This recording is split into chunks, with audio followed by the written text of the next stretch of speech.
Hi everyone, welcome back to my channel నేటి మగువ. ఈరోజు నేను యాపిల్ బర్ఫీ ఎలా తయారు చేయాలో చూపించబోతున్నాను. వాటికి కావాల్సిన ఇంగ్రీడియంట్స్ తెలుసుకునే ముందు మీకు ఒక చిన్న విషయము. నేటి మగువ ఛానల్ని ఫేస్బుక్లో, ఇన్స్టాగ్రామ్లో ఫాలో అవ్వండి. లింక్ డిస్క్రిప్షన్లో ఉంది. ఒక విషయం అండి, ఇప్పుడు దాకా 70+ వీడియోస్ చేస్తున్నాను. దానిలో మీకు ఏ కేటగిరీ నచ్చిందో జస్ట్ కమెంట్స్ రూపంలో మెన్షన్ చేయండి. ఇప్పుడు మనం యాపిల్ బర్ఫీ చేసుకోవడానికి కావాల్సిన ఇంగ్రీడియంట్స్ చూద్దాము. ఇది చాలా సింపుల్ అండి, ఎక్కువ ఇంగ్రీడియంట్స్ కూడా అవసరం లేదు.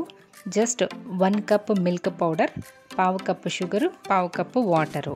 మీరు స్వీట్ ఎక్కువ తినేటట్లయితే ఇంకో 2 స్పూన్స్ ఎక్స్ట్రా షుగర్ యాడ్ చేసుకోవచ్చు.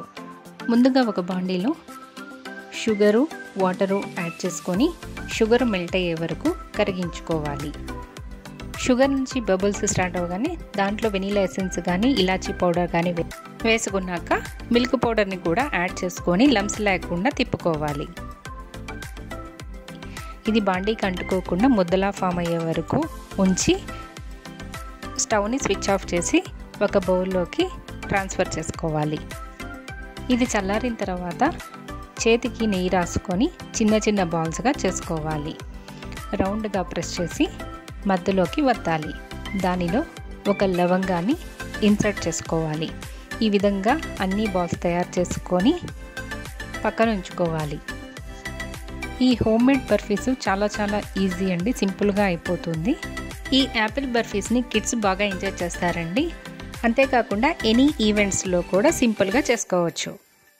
ఈ విధంగా రెడీ చేసుకున్న బర్ఫీల్ని రెడ్ ఫుడ్ జెల్తో కలర్ చేసుకోవాలి. ఈ విధంగా అన్ని కలర్ చేసుకొని పక్కనుంచి తర్వాత పిస్తాతో డెకరేట్ చేసుకోవాలి. మన యమ్మీ యాపిల్ బర్ఫీ రెడీ అయిపోయిందండి. మీరు ట్రై చేసి ఎలా ఉందో కామెంట్ చేయండి. మరిన్ని వీడియోస్ కోసం నేటి మగువ ఛానల్ని సబ్స్క్రైబ్ చేయండి. Please like, share and subscribe my channel. Thanks for watching my video.